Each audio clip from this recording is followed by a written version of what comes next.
Hey everybody, what's happening? Thank you for tuning in. You are watching The Buzz, and today we are talking about the new Tesla update 20.4.2. What I wanted to do is go over some of the features that were included in this update, but more importantly talk about some of the features that were not included in this update that I think many of us have been waiting for. So let's dig into the update. Let's go through that real quick, and we're going to go ahead and discuss some of the things that haven't made it to this update that maybe should have.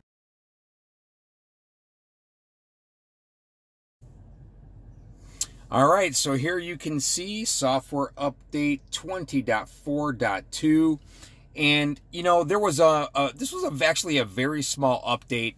Let's go ahead and get into the release notes, and really a couple of things.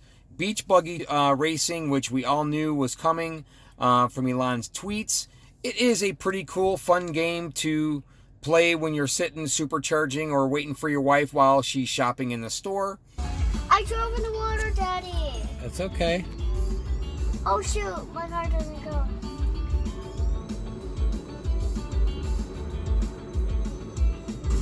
I broke a sign. Out of bounds. Now we're driving on the beach? Really? You want me to drive on the beach? These guys are crazy. Oh, brr! Another cool part of the update was the application launcher, and we'll get into that here in just a second. And the display brightness, or the auto adjustment for the display brightness, specifically as it is related to night mode. And then they made some small improvements to dog mode. So there were the majority of the updates in 20.4.2. There were some other minor bug fixes as well. And these previous updates we won't get into. But I really wanted to get into Beach Buggy here real quick, because there's been a lot of buzz around this specific game as it relates to tire wear while you're playing the game. So what I'm going to do is I'm going to show you a video of what it looks like while I'm playing the game and what the tires are actually doing. So I don't think that the game is going to ruin the tires, but I'm just going to show a quick video here of what it looks like while playing this game, and hopefully take or bust that myth for everybody.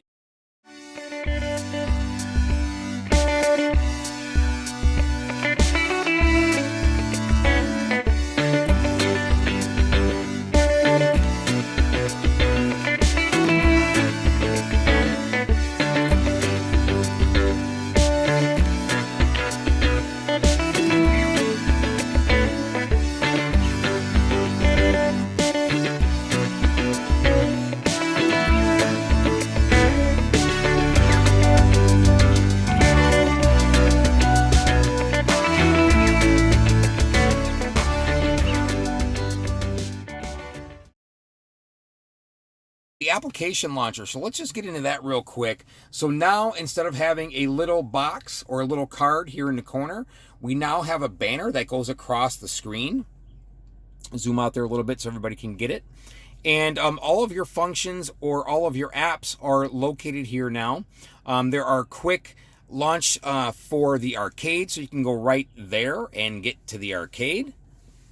And then you also have your toy box, which basically brings you into the menu or your other little apps here that you can choose from.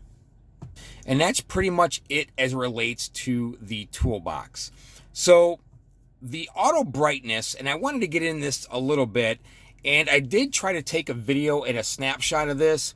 It didn't really turn out that well, but I'm not quite sure why they messed with this or why they felt that there was an update required to this, because I drive this car a lot and I had no problems viewing the screen at night. The adjustment that was made with the display brightness changed the screen to a very, very dark, opaque type of visualization. And it was so hard to really view anything that was on the screen. My wife and I were actually driving home from Indianapolis up to Chicago area, and she was just like, what happened to the screen? I can't barely see anything. So I actually had to go back into the screen to the brightness and adjust it and bring it up a little bit. So I'm not quite sure why they wasted time doing this. I haven't seen or read any complaints about the display brightness. Maybe I'm wrong, and if I am, please comment down below and let me know what your thoughts are. But I just don't see the reason behind that one. The application launcher, or I call it the toolbox. Yeah, I'm not really sure what the deal was behind that. I'm not sure if it's any easier or more difficult. They did add, obviously, those two buttons, and that's why they couldn't fit it in the little card that comes over here. And maybe there'll be some additional uses for future updates in that as well. So let's talk about some of the things that were not part of this update, or just things in general that should be updated that Tesla just isn't paying attention to. Okay, so if you haven't watched any of my last videos, I'm going to go ahead and encourage you to go back and do so, because we really went in depth on the previous updates that Tesla had offered in regards to lane departure and then emergency lane departure warnings, and felt that that was a very, very good update. Anytime that they update something relating to safety is always critical and always huge and always welcomed, at least from my perspective. And, you know, there's just some things that have happened since then that just I don't get. So one of them being the voice commands. Now, I don't think that there has been an update to voice commands since I've purchased my car back in September of 2018. Now, for the most part, voice command works well if you're navigating somewhere or if you're searching for something. But it's horrible when you are trying to call a contact or to try and activate something in the car. For example, trying to adjust the air or the heat or the fan speed or any of those things. I just think that that should be something that this car should offer. I think my 2013 Ford Explorer allows me to do those things. Please say a command. Call John Doe on cell. Calling John Doe on cell. Please say a command. Climate. Climate, say a command. Reduce fan speed. Decreasing fan speed.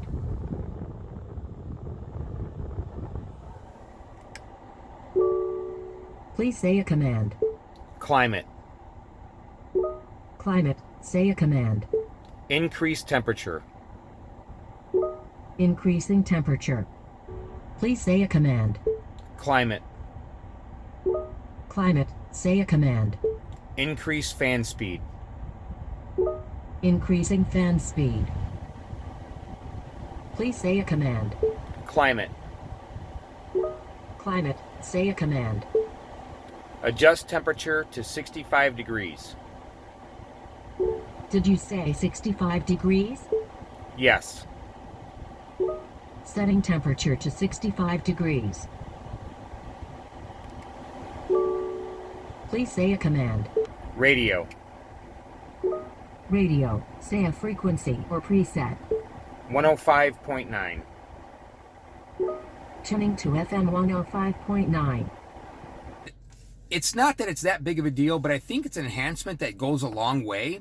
Tesla just isn't focusing on them. Instead, they're turning their attention to things like beach buggy and the adjustment for the display, which I don't think were necessary enhancements. And I wanted to really define what I mean about voice commands, because if you have multiple numbers for any of your contacts in your phone, maybe it's just me. And if it is, please comment down below and share your experience and thoughts with the community.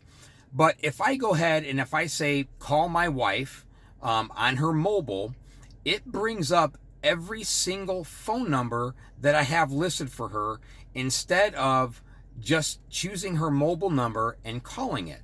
So what I have to do is I have to go to the screen, I have to scroll through the numbers, and then I have to select the one that I want to call. And what that does is it takes my eyes off of the road to the display to try and find the number and then of course dial it. I think in general that's a safety issue. I want to go ahead and show you what I mean.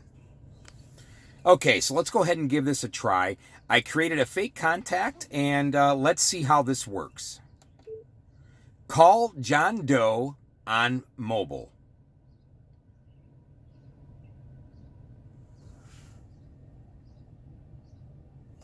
So you can see it actually gave me the right name.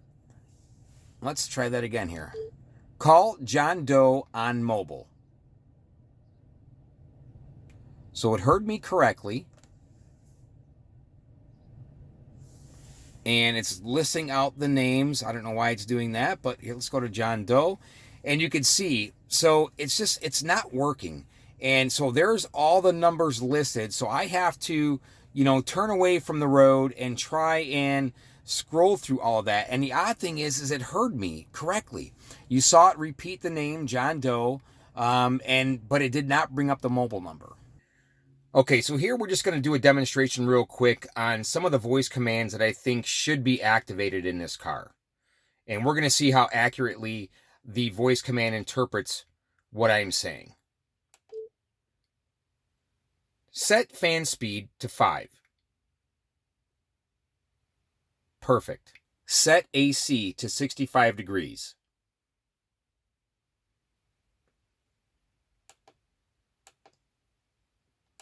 Set fan speed to 5.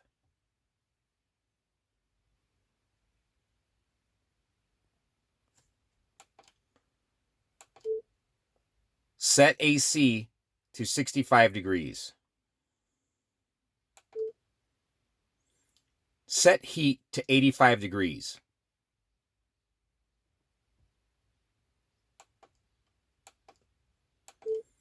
Tune to radio station 105.9.